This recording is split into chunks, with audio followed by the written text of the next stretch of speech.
প্রিয় দর্শক বন্ধুগণ, সবাইকে আন্তরিক শুভেচ্ছা। আজকে আমরা কার্তিক মহারাজের সেই বহুত আলোচিত যে ঘটনা, প্রতারণা, ধর্ষণ এবং গর্ভপাত, এটা কি আসলে নাটক ছিল, না প্রকৃত সত্য ঘটনা ছিল, এবং এই মামলাটি কোন দিকে যাচ্ছে, সঠিক তথ্যগুলো আজকে আমরা জেনে নেব। আলোচনায় থাকছেন আমাদের ভারতের প্রখ্যাত অ্যাডভোকেট জনাব অতনু কুমার। তথ্যটি দেখা মাত্র আপনার শেয়ার করে দিবেন। অত্যন্ত গুরুত্বপূর্ণ বিষয়, এবং ভারতের প্রতিটা মানুষ যেন এই তথ্যটি দেখতে পারে, জানতে পারে এবং অবগত হয়। সবাই সাথে থাকবেন, চ্যানেলটিকে সাবস্ক্রাইব করবেন। ধন্যবাদ সবাইকে। চলুন ভিডিওটি দেখি। হ্যালো, নমস্কার। আমি অ্যাডভোকেট কুমার লিগাল টেকনিক্যাল চ্যানেলে আপনাকে স্বাগত জানাই। আমাদের আজকের আইনি আড্ডা আলোচনায় টপিক হচ্ছে কার্তিক মহারাজ ধর্ষণ মামলা, হাইকোর্টের আপডেট, আইনি বিশ্লেষণ ও মিডিয়া ট্রায়ালের বাস্তবতা। আর থাকছে সিএ সংক্রান্ত প্রশ্নোত্তর, যেগুলো আপনি প্রিভিয়াস কমেন্টে করেছেন, তার উত্তর বেশিরভাগটাই আমি দেওয়ার চেষ্টা করেছি এই ভিডিও। তাহলে নমস্কার, আজকের আলোচনার মধ্যে আমরা প্রবেশ করছি। আজকে এই ভিডিওতে আমরা বিশ্লেষণ করব একটি অত্যন্ত চাঞ্চল্যকর ও আলোচিত মামলা, পদ্মশ্রীপ্রাপ্ত সমাজসেবী ও সন্ন্যাসী স্বামী প্রদীপ্তানন্দজি ওরফে কার্তিক মহারাজের বিরুদ্ধে ধর্ষণ, প্রতারণা ও গর্ভপাতের অভিযোগ। এই ভিডিওতে থাকছে মামলার পটভূমি, হাইকোর্টের আপডেট, মিডিয়ার ভূমিকা, রাজনৈতিক প্রতিক্রিয়া এবং সর্বোপরি আইন বনাম মিডিয়া ট্রায়ালের একটি জবরদস্ত বিশ্লেষণ। মামলার পটভূমি কি? অভিযোগ, চাকরির প্রতিশ্রুতি দিয়ে এক মহিলাকে 2013 সাল থেকে একাধিকবার ধর্ষণ, জোরপূর্বক গর্ভপাত করানো এবং হুমকির অভিযোগ। খুবই গুরুতর অভিযোগ। এই অভিযোগের ধারা আইপিসি 376(2) আস্থাভাজন কর্তৃক ধর্ষণ, আইপিসি 313 জোরপূর্বক গর্ভপাত, আইপিসি 417 প্রতারণা, আইপিসি 506 হুমকি প্রদান। এই 4টি ধারায় এফআইআর করা হয়েছে। তাহলে এবারে মামলার নম্বর ওটা বলা যাবে না। আবেদন এফআইআর বাতিল, কোয়াশ পিটিশন দাখিল করেছেন কার্তিক মহারাজের আইনজীবী। অন্তর্বর্তী সুরক্ষা নো অ্যারেস্ট, বিচারপতি জয় সেনগুপ্ত 1 জুলাই কার্তিক মহারাজ হাইকোর্টে পিটিশন দাখিল করেন। এফআইআর হওয়ার পরপরই কার্তিক মহারাজ গিয়ে হাইকোর্টে পিটিশন ফাইল করে বলেন যে আমার মামলাটা খারিজ করা হোক, এই এফআইআরটা খারিজ করা হোক, স্কোয়াশ করা হোক। 2রা জুলাই মামলাটি শুনানির জন্য গ্রহণ করে। 3রা জুলাই ভিকটিম পক্ষের আইনজীবী বকালতনামা জমা দেন। পরবর্তী শুনানি 7 জুলাই 2025 ইন ক্যামেরা শুনানি অনুমোদিত হয়। ইন ক্যামেরা মানে কার্তিক মহারাজের পক্ষ থেকে গোপন শুনানির আবেদন করা হয় এবং সেটা আদালত মঞ্জুর করেন। এখানে যাতে গণমাধ্যম না থাকে, আদালতে এই আর্জি মঞ্জুর করেছেন। গ্রেপ্তার স্থগিত করে দিয়েছেন। কার্তিক মহারাজকে অ্যারেস্ট করা যাবে না পরবর্তী শুনানি না হওয়া পর্যন্ত। গ্রেপ্তার বা কোনো কঠোর পদক্ষেপ নেওয়া যাবে না। এই পর্যন্ত পরিষ্কার। এগুলো ইনফরমেশন, এখানে ব্যাখ্যার দরকার নেই। মিডিয়া শিরোনাম, পদ্মশ্রী সন্ন্যাসীর বিরুদ্ধে ধর্ষণের অভিযোগ। কি সাংঘাতিক শিরোনাম তৈরি করে বাবা। ব্যবহার হচ্ছে ভণ্ড সন্ন্যাসী, জোরপূর্বক গর্ভপাত, ধর্মের নামে অধর্ম। টিভি, ইউটিউব, ডিজিটাল মিডিয়া সর্বত্র আলোচনা। কিছু মিডিয়ার ভাষা সংবেদনশীলতার সীমা অতিক্রম করেছে। এনডিটিভি, টিওআই, নবভারত টাইমস, আজ তাক সবাই প্রচার করছে। হ্যাঁ, জনমনে 2 রকমের প্রতিক্রিয়া এসে দাঁড়িয়েছে। কেউ বলছেন নরপিশাচের মুখোশ খুলেছে, কার্তিক মহারাজ হচ্ছেন একজন নরপিশাচ।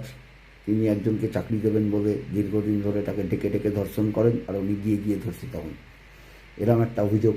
তারপরে তাকে গর্ভপাত করাতে বাধ্য করা হয়, তাকে হুমকি দেওয়া হয়। এই ধরনের খুব গুরুগম্ভীর চার্জ কার্তিক মহারাজের ওপর বর্তমানে আছে। কেউ বলছেন এটা রাজনৈতিক ষড়যন্ত্র। তার কিছু প্রমাণ মিলেছে, যেমন যে ভিকটিম তিনি নিজেই বলছেন যে তিনি কিছু করছেন না, ব্যাপারটা আইপ্যাক থেকে করছে, অমুক তমুক, ওপরে দিদির সব লোকজন আছে তারা সব এসব করছে। তো এগুলো মিডিয়া ট্রায়াল কোর্টে অ্যাডমিসেবল নয়। মিডিয়াতে কে কী বলছে ওটা ম্যাটার করে না, কোর্ট ডিসিশনস দেবে ডেফিনেটলি এভিডেন্সের ওপর। তো রাজনৈতিক প্রতিক্রিয়া, তৃণমূল বলছে বিজেপি ঘনিষ্ঠ সন্ন্যাসী পালাতে যাচ্ছেন কেন? এইটা একটু বলবো, উনি পালাবেন কেন? উনি যদি পালাতে চাইতেন তাহলে উনি হাইকোর্টে গিয়ে পিটিশন ফাইল করতেন যে কেসটাকে স্কোয়াশ করা হোক, আমাদের ভুলভালভাবে ফাঁসানো হচ্ছে, ষড়যন্ত্র করা হচ্ছে। বিজেপি বলছে তৃণমূল ষড়যন্ত্র, একজন সমাজসেবীকে ফাঁসানো হচ্ছে, মিডিয়া উভয় পক্ষের বক্তব্য প্রচার করছেন। অ্যাকচুয়াল কার্তিক মহারাজ এই মুহূর্তে পশ্চিমবাংলার হিন্দুদের একজন আইকন, এবং উনি হিন্দুত্বকে এক ছাতার তলায় আনার জন্য কঠোর পরিশ্রম করে চলেছেন। বিভিন্ন স্বেচ্ছাসেবী উনি স্কুল চালাচ্ছেন ভারত সেবাশ্রম সংঘের পক্ষ থেকে, এবং একটা অর্গানাইজড একটা ফোর্স তৈরি হচ্ছে। তো এটা হয়তো অনেকের চোখে আটকাচ্ছে, ভয় পাচ্ছেন, হ্যাঁ কাজ করবেন না, গদিতে টিকে থাকবেন। তো ওটা তো বেশি দিন চলতে পারে না, তাই না? যদা যদা হি ধর্মস্য গ্লানি সর্বভারত অভ্যুত্থানম অধর্মস্য পরিত্রাণায় সুজাম্যহম বিনাশায় চতুষ্কৃতাং। যাই হোক, এটা সংস্কৃত ক্লাস নয়, হঠাৎ বেরিয়ে গেল আর কি। যে উনি একজন উঠে আসছেন হিন্দুদের প্রোটেকশন হিসেবে, অনেক প্রতিবাদ করছেন। তো এটার জন্য বিরোধীরা ষড়যন্ত্র করছে, এটা বিজেপির বা অন্যান্য নেতাদের বক্তব্য। বিচারপতি স্পষ্ট প্রমাণ ছাড়া কোনো সিদ্ধান্ত নয়, মিডিয়া ট্রায়াল আগে থেকেই সমাজে রায় তৈরি করেছে। আদালত শুধুমাত্র হলফনামা, সাক্ষ্য রিপোর্ট, আইনি যুক্তি দেখবে। সামাজিক মাধ্যমে চলছে হ্যাশট্যাগ যুদ্ধ, মিম, আবেগপ্রবণ মন্তব্য। দেখুন, এই মামলা থেকে আমাদের শেখার আছে অনেক কিছু, তাই না? এই আমাদের সাথেও ঘটতে পারে। কেউ একটা মিথ্যে মামলা করে দিল পাওয়ারে থেকে, বসে একটা অভিযোগ দিয়ে দিল। তো তার জন্য কি কি করবেন তো লক্ষ্য রাখতে হবে। আমি এই মামলাটার আপডেট রাখবো। আপনারা অবশ্যই, যদি আমার ভালো লাগে উপস্থাপনা, চ্যানেলটা আমার সাবস্ক্রাইব করবেন, লাইক করবেন, কমেন্ট তো অবশ্যই করবেন। আপনাদের কমেন্টই আমাকে শক্তি যোগায়, সেটা নেগেটিভ কমেন্ট করেন ইয়া পজিটিভ কমেন্ট করেন, মোস্ট ওয়েলকাম। আমরা চেষ্টা করব আগামী ভিডিও এই কমেন্টগুলোর উত্তরগুলো দিতে। আসুন, আমরা সবাই চাই সত্যের জয় হোক, আইনের রাজত্ব বজায় থাকুক। এই ছিল আজকের প্রতিবেদন, সত্যমেব জয়তে। এরপর আমরা আসব আমাদের গতদিনের ভিডিওর যে কমেন্টগুলো হয়েছে তার প্রশ্নের উত্তরের আসর। তাহলে কথা না বাড়িয়ে প্রশ্ন উত্তরের আসরে ঢুকে পড়া যাক। সিএ প্রশ্ন উত্তর পার্ট 4, 1 নম্বর প্রশ্ন। আমার জন্ম 1983 সালে, ভারতে জন্ম সনদ 1993 সালে, তাহলে সিএএ আবেদন করব? না, আপনাকে সিএ আবেদন করতে হবে না, আপনি জন্মসূত্রে ভারতীয় নাগরিক। জন্মের সাল 1987 এর আগে হলে এবং প্রমাণ থাকলে নাগরিকত্ব স্বয়ংক্রিয়। 1987 আগে যদি ভারতে জন্মে থাকেন তাহলে আপনি ভারতীয় নাগরিক। 2, আমি 2000 সালে জন্মেছি, বাবা মা 1993 সালে বাংলাদেশ থেকে এসেছেন। উত্তর, বাবা মা যদি সিএতে আবেদন করে নাগরিকত্ব পেয়ে যান, আপনাকে আর আলাদা করে নাগরিকত্ব আবেদন করার দরকার নেই, চাইলে করে রাখতে পারেন। 2004 সালে এসেছি, শুধু রেশন কার্ড আছে, তো কি হয়েছে? সিএ আবেদন কি শুধু রেশন কার্ড দিয়ে করা যাবে? করা যাবে। তাছাড়া আরও কিছু প্রমাণ লাগবে, যেমন ধর্মীয় পরিচয়, আগমনের সময়সীমা ইত্যাদি। 2014 সালের পরে পাসপোর্ট হয়েছে, নাম পাল্টে ব্যাংক খোলা হয়েছে। ব্যাংক খুলে ফেলেছেন একটা গোটা? আচ্ছা, সিএতে আবেদন করা যাবে না, তবে এলটিবি আবেদন বিবেচনা করা যেতে পারে, ধর্মীয় সংখ্যালঘু হন এবং বাস্তব কীভাবে 2014 সালের আগে ভারতে প্রবেশ করেন। ঠিক আছে, 2014 আগে আসলে সিএ, পরে আসলে এলটিবি, ইভেন এইচআরসি। 1972 সালে জন্ম, কিন্তু জন্ম সনদ নেই, ভোটার আইডি আধার আছে। 1972 সালে জন্ম, কিন্তু জন্ম সনদ নেই, ভোটার আইডি আধার আছে। আপনি ভারতীয় নাগরিক, সিএ লাগবে না আপনার। ভোটার ও আধার থাকলে, জন্ম সনদ না থাকলেও চলবে। 2017 সালে ভারতীয় পাসপোর্ট পেয়েছি, জন্ম বাংলাদেশে। আপনি যদি বৈধভাবে পাসপোর্ট পান তাহলে নাগরিকত্ব আছে, আর যদি ভুল তথ্য দিয়ে পাসপোর্ট হয়ে থাকে তাহলে সিএতে আবেদন করার আগে পাসপোর্টটিকে অবশ্যই সারেন্ডার করে দিয়ে আবেদন করবেন। সিএ পেলে আগের ভোটার, আধার ইত্যাদি বাতিল হবে না, একদম বাতিল হবে না, বরং সিএ পূর্ববর্তী অবস্থাকে ক্ষমা করে বৈধতা দেয়। সেই জন্যই সিএএ, যা জালিয়াতি করে থাকুন না কেন, এই সুযোগ ভারতের নাগরিকত্ব নিয়ে নেওয়ার। সেই জন্য ফটাফট অ্যাপ্লাই করুন, কাগজ থাকলেও করুন, না থাকলেও করুন, না থাকলে আইনি কাগজ বানিয়ে নিয়ে করুন। বাংলাদেশি পাসপোর্ট ডিওবি আলাদা, এখন কি করা যায়? এফিডেভিট করুন। আবার কি হবে? এফিডেভিট করে ডিক্লারেশন দিন যে আপনার বাংলাদেশে এই ডেট অফ বার্থ, আমি এখন এই ডেট অফ বার্থ অমুক তমুক যা আছে সমস্যা। 2008 সালে এসেছি, পাসপোর্ট পুলিশে আটকে আছে, আমি সন্ন্যাসী। এই কেলো করেছে সন্ন্যাসী ঠাকুর, পাসপোর্ট পুলিশ নিয়েছে কেন আপনার? হ্যাঁ, আপনি আবেদন করতে পারবেন যদি 2014 সালের আগে আসেন, ধর্মীয় সংখ্যালঘু হন, পাসপোর্ট না থাকলেও বিকল্প প্রমাণ লাগবে। ঠিক আছে, চিন্তার বিষয়। সিএ আবেদন রিজেক্ট হলে আবার আবেদন করা যাবে? হ্যাঁ, করা যাবে, অবশ্যই নতুনভাবে আবেদন করা যাবে, কিন্তু এক্ষেত্রে আপনি যদি মোবাইল নাম্বার, ইমেল আইডি আর ফোনটা চেঞ্জ করে অন্য কোথাও থেকে আবেদন করেন, সেটা স্মুথ হবে, তা নাহলে আবেদন আটকে যেতে পারে। প্রশ্ন 11, বাংলাদেশি কোনো ডকুমেন্ট না থাকলেও নাগরিকত্ব পাওয়া সম্ভব? অবশ্যই সম্ভব। স্বামী স্থানীয় প্রমাণ থাকলে নাগরিকত্ব পাওয়া যায়। পর্ব 12 আলিপুর থেকে আবেদন শুরু হয়েছে। এই ডিস্ট্রিক্ট লেভেল আবেদন নয় দাদা, এই আপনাকে কেন্দ্রীয়ভাবে অ্যাপে আবেদন করতে হবে, নয় ওয়েবসাইটে গিয়ে আবেদন করতে হবে। আলিপুরে হয়তো সহায়তা কেন্দ্র চালু হতে পারে, সেটাও আমার বলতে পারছি না। খবর নিন, যদি হয়ে থাকে অবশ্যই কমেন্ট বক্সে জানাবেন, অনেকের হেল্প হয়ে যাবে। বাবা 1987 সাল থেকে এসেছেন, কোনো প্রমাণ নেই, আমি জমি কিনেছি।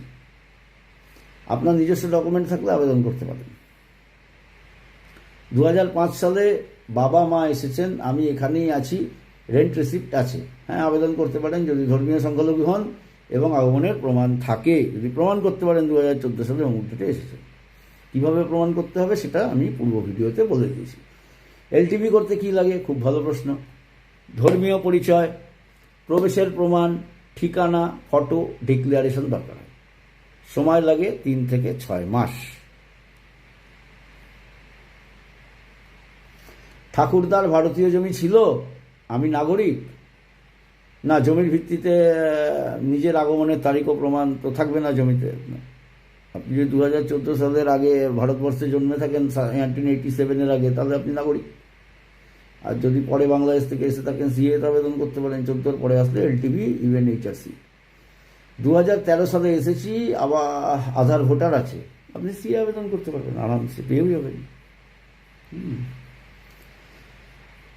এরপর হচ্ছে নেক্সট প্রশ্ন।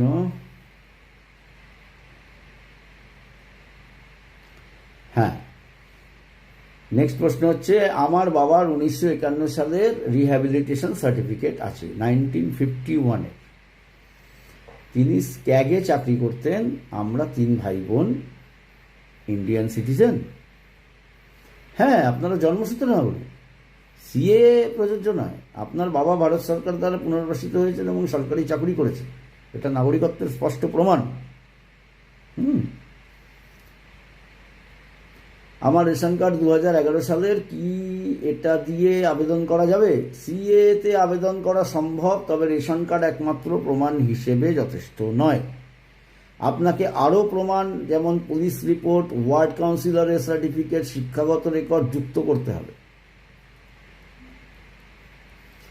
আমার বাবা 1987 সালে এসেছেন, কিন্তু প্রমাণ নেই, আমি জমি কিনেছি 2002 সালে। আপনার বাবার পক্ষে আবেদন করা কঠিন, কিন্তু আপনি নিজে 2014 সালের আগে ভারতে এসে থাকলে আবেদন অবশ্যই করে ফেলুন। বাংলাদেশের কোনো ডকুমেন্ট নেই, তবু কেউ সিএ পেয়ে গেছে? হ্যাঁ, স্থানীয় প্রমাণ যেমন পাড়ায় প্রত্যয়নপত্র, স্কুল সার্টিফিকেট, ধর্মীয় প্রতিষ্ঠান সার্টিফিকেট দিয়ে অনেকেই আবেদন করে নাগরিকত্ব পেয়েছেন। 1952 সালে জন্ম, ভারতেই জন্ম, আমি সিএ করব না? আপনাকে সিএ করতে হবে না, আপনি জন্মসূত্রে ভারতীয় নাগরিক, পরিষ্কার। 87 সালের আগে যারা ভারতবর্ষে জন্মেছেন তারা প্রত্যেকেই ভারতের জন্মসূত্রের নাগরিক। 2018 সালের পাসপোর্ট আছে, সিএ করব না। আপনি যদি 2014 আগে এসে থাকেন এবং কন্টিনিউ থেকে থাকেন, তারপর 2018 সালে পাসপোর্ট বানান, হ্যাঁ, তাহলে ভারতে প্রবেশ করেছেন আপনি প্রমাণ করতে পারেন, তাহলে সিএ প্রযোজ্য নয়। 31শে ডিসেম্বর 2014 আগে ভারতে প্রবেশ করেছেন, আপনি পড়ে এসেছেন বলে সিএ প্রযোজ্য নয়। অবশ্যই পাসপোর্ট পুলিশের কাছে আটকে আছে, আবেদন করা যাবে? আবেদন সম্ভব, তবে পাসপোর্ট জমা বা আটকে থাকলে প্রবেশের প্রমাণ অন্যভাবে দিতে হবে, এফআইআর বা অন্য নথির সাহায্য নিন। জন্ম 1979 সালে, জন্ম সনদ নেই, ভোটার আইডি আধার আছে, আপনি ভারতীয় নাগরিক। জন্ম সনদ না থাকলেও ভোটার আধার ও শিক্ষাগত নথি নাগরিকত্বের প্রমাণ। আইনের ছাত্র, ইন্টার্ন হতে চাই, খুব ভালো প্রস্তাব। আপনি নিজ অঞ্চলের কোনো আইনজীবীর সাথে যোগাযোগ করুন, বার কাউন্সিলে রেজিস্টার করে দিন, এআইবিএ ক্লিয়ার করুন। আমি মহারাষ্ট্রে প্র্যাকটিস করি, যদি আপনার বম্বে প্র্যাকটিস করতে চান সেক্ষেত্রে আপনি যোগাযোগ করতে পারেন, কিন্তু আমার মনে হয় ঘরের খেয়ে ওখানে প্র্যাকটিস করাটাই ভালো, কারণ আপনি রাইট নাও স্ট্রাগলিং ফেজে আসছেন। আবেদন কোথায় করব? সিএ আবেদন করতে মোবাইল অ্যাপে করতে হয়, ওয়েবে করতে হয়, আপনি যে কোনো সাইবার ক্যাফে থেকে করতে পারেন। আপনার নিজের মোবাইলে অ্যাপ্লিকেশন সিএ 2019 অ্যাপ আপলোড করে রেজিস্টার করে করতে পারেন, এর জন্য কোনো ইয়ে নেই। 1965 সালে দলিলে বাংলাদেশের ঠিকানা আছে, এটা কি কাজে লাগবে? এটি পূর্বের ঠিকানা হিসেবে কাজে দেবে এবং আগামী তারিখ প্রমাণে সহায়ক হতে পারে, তবে বর্তমান ভারতে বসবাসের প্রমাণও থাকতে হবে। পরিষ্কার। ধর্মীয় প্রতিষ্ঠানের সার্টিফিকেট জমা নেওয়া যাবে? এটা তো লাগবেই, ধর্মীয় প্রমাণ সংখ্যালঘু পরিচয়ের সহায়ক প্রমাণ হিসেবে অবশ্যই কাজে আসবে। 2014 সালের আগে এসেছি, কিন্তু আবার বাংলাদেশে গিয়েছিলাম, এই রে যাতায়াত করছেন, সিএ পাবেন না, এখন আবেদন করা যাবে না। আপনি যদি 2014 আগে এসে আর ফিরে না যেতেন, টানা থাকতেন, তাহলে আবেদন করতে পারতেন। 1994 সালে এসেছি, 1996 সালে বিয়ে হয়েছে, নাগরিকত্ব পাবো? আপনি ভারতের ভিতরে দীর্ঘ সময় ধরে আছেন ও বৈবাহিক রেকর্ড থাকলে নাগরিকত্ব ইতিমধ্যে হয়ে থাকতে পারে, সিএ লাগতে নাও পারে। 2014 পরে এলেও জমি রেশন কার্ড আছে, আবেদন করব না। 2014 আগের জন্য সিএ, পরের জন্য এলটিভি, ইভেন এইচআরসি। 1971 সালে রিফিউজি কার্ড আছে, ও আপনি জন্মসূত্রে পূর্ব অনুমোদিত নাগরিক, হ্যাঁ, কোনো অসুবিধা নেই, রিফিউজি কার্ড শক্তিশালী প্রমাণ। সেই জন্য তো বলছি ইভেন এইচসিআরে আবেদন করতে, রিফিউজি কার্ড ওখান থেকে পেয়ে গেলে আপনি ভারতবর্ষে থাকতে পারবেন, কাজকর্ম ব্যবসাপাতি চাকরি করতে পারবেন, বাচ্চাদের স্কুল টুলে ভর্তি করতে পারবেন, সুস্থ স্বাভাবিক জীবনযাপন করতে পারবেন আইনগতভাবে। এলটিভি করতে চাই, কি করব? এফআরআর মাধ্যমে অনলাইনে আবেদন করতে হবে, ভালো হয় আইনজীবীর সাহায্য করলে। বাংলাদেশ ও ভারতের ডিওবি আলাদা, সমস্যা হবে? এভিডেভিটে ডিক্লারেশন দিন, তাহলেই সমস্যার সমাধান হবে। সমস্যা কী হবে সেটা ভাবলে চলবে না, সমস্যার সমাধান কীভাবে হবে সেইটা নিয়ে চিন্তা করতে হবে। সিআই হিসেবে চাকরি করছি, সিএ লাগবে? না না, আপনি সরকারি কর্মচারী, আপনার আবার কি সিএ লাগবে? চাকরি আপনার প্রমাণ। 1963 সালের বাড়ির দলিল, 1995 ভোটার আইডি, নাগরিক? হ্যাঁ, আপনি ভারতীয় নাগরিক, সিএ লাগবে না। আমি মুসলমান, 1991 সালে এসেছি, আবেদন করব? উত্তর দুঃখিত, সিএএ শুধুমাত্র নির্দিষ্ট ধর্মীয় সংখ্যালঘুদের জন্য প্রযোজ্য, মুসলমানদের জন্য নয়। তাহলে আপনি কি করবেন? আপনি এলটিভি অ্যাপ্লাই করুন, আপনি ইউএনসিএইচআরে দেখান যে আপনি অত্যাচারিত, নিপীড়িত, নির্যাতিত,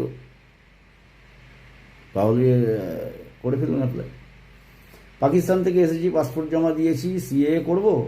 আপনি যদি নির্দিষ্ট সময়ে সংখ্যালঘু হন পাকিস্তানের এবং 2014 আগে আসেন, তাহলে অবশ্যই আবেদন করবেন। 8 বছর বয়সে বাংলাদেশ থেকে এসেছি, 2020 সালের আত্মীয়ের মৃত্যুতে গেছি, আবেদন করব? যদি 2014 আগে এসে থাকেন, পার্মানেন্টলি থেকে থাকেন, তাহলেই আবেদন করবেন, অন্যথায় আবেদন করলে আবেদনপত্র মান্যতা নাও পেতে পারে। কিন্তু যদি যাওয়ার প্রমাণ না থাকে, বেড়া টপকে আসা যাওয়া করেন, সেক্ষেত্রে আর কি করে কে প্রমাণ করবে? সেক্ষেত্রে একটা ট্রাই করতে পারে।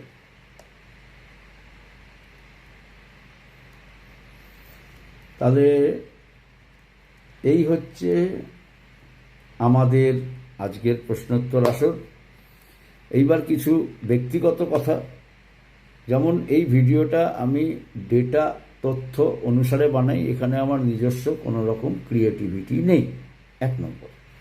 2 নম্বর, আমি আমার প্রচারের জন্য ভিডিও বানাই না, আমি আপনাদের আইনি আলোয় চোখটা খুলে দেওয়ার জন্য ভিডিও বানাই। 3 নম্বর, ভিডিওটা ভালো লাগলে অবশ্যই শেয়ার করবেন, লাইক করবেন, কমেন্ট বক্সে কমেন্ট করবেন, পজিটিভ হোক নেগেটিভ হোক। আপনাদের কমেন্ট আমাকে ভীষণ এনার্জি দেয় এবং যে কমেন্টগুলো হয় সেই কমেন্টগুলোর উত্তর আমি আবার আগামী ভিডিওতে দেব। তাহলে আজ এই পর্যন্তই। ভালো থাকবেন, সুস্থ থাকবেন, সতর্ক থাকবেন। জয় শ্রীরাম, জয় হিন্দ, বন্দে মাতরম, ভারত মাতা কি জয়। নমস্কার।